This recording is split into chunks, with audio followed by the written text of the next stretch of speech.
What is up, my veggies? My name is VTR, and welcome back to another movie review. And today we're going to be reviewing one of the most iconic horror movies, which redefined the genre for a while. Released in 1996.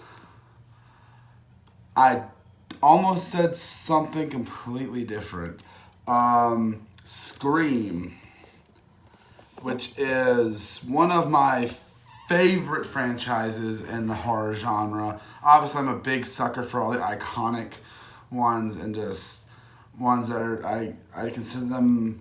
And the first one is a great film.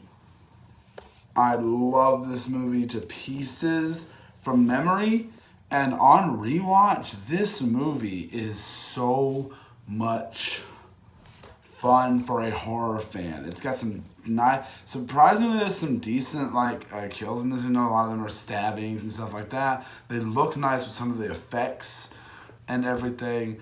Let's get into some negatives first. From what I can remember, some things feel a little weird. Like really, I hate Gail in this movie, but obviously, I guess you're supposed to build to like her later. But she's a massive jerk throughout this film, massive jerk,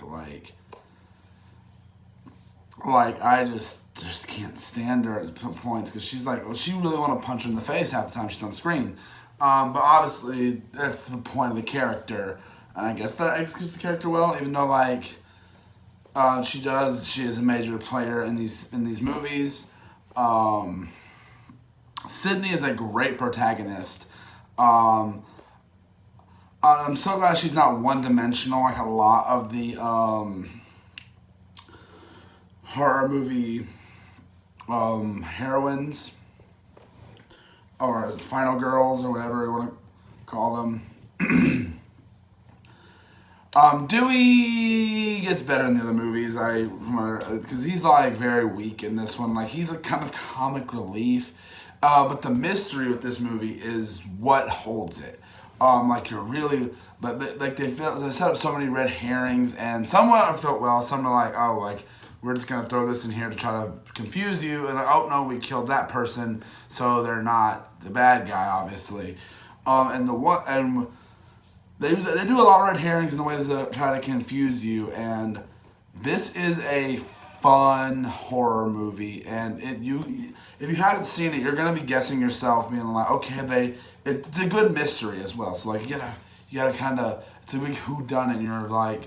When they find out, you're oh my goodness, I kind of thought that at a point, but I wasn't sure because but it's one of those things because it's really well executed, and I can't talk about the Scream without the meta-ness. Now, normally meta in a movie can be detrimental, is that what I'm looking for? Can hurt a film, I guess I could say.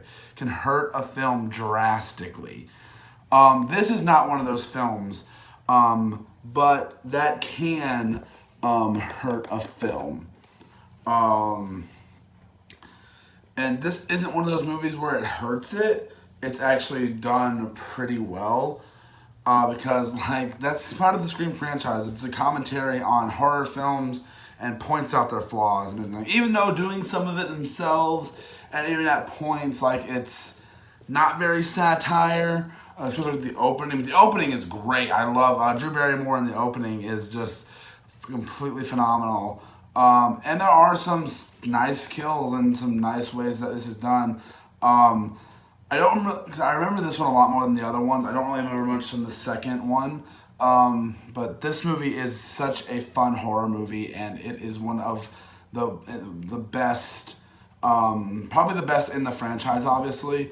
There are 3 other movies, 5, counting the one that's coming out literally next week as of recording this. And that's why I'm reviewing these, because we're gonna review them up to release, like we did with Halloween Kills. This movie, though, is just a lot of fun, and just everything about it is just, there are some stink moments that hold it from being a great, fantastic horror movie. Well, I say a phenomenal, I guess I could say. But it's a great slasher, and Like even like this isn't like your Freddy's or your Jasons. Like this is a real person chasing you down and everything, and so you really feel that threat. Even though like it's kind of hard to take them a little bit. That's why I like use parodied so bad a scary movie, but this is a really fun horror film. I think it's executed relatively well, and I think what they were trying to do, dropping little hints that was stuff being answered in the later movies, was really well executed. And I think this movie is just something that a lot of people just don't think is. That don't give it enough.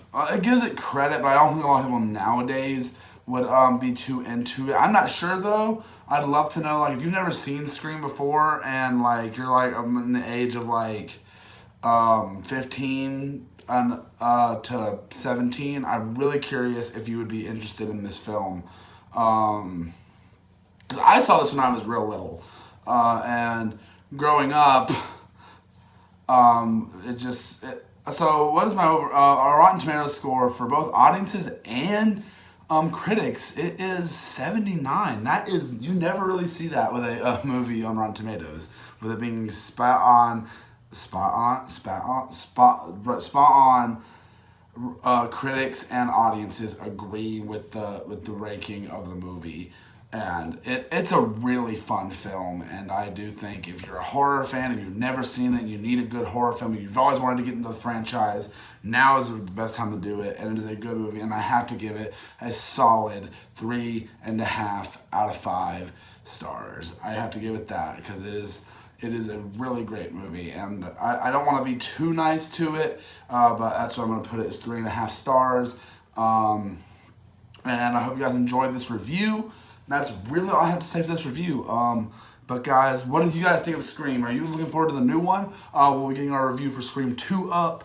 I know I haven't really been uploading reviews the past few uploads, but getting some out for you guys, and I hope these do well because obviously the new one, there's going to be a lot of hype around with these reviews. And other reviews are coming for stuff I watched in 2021.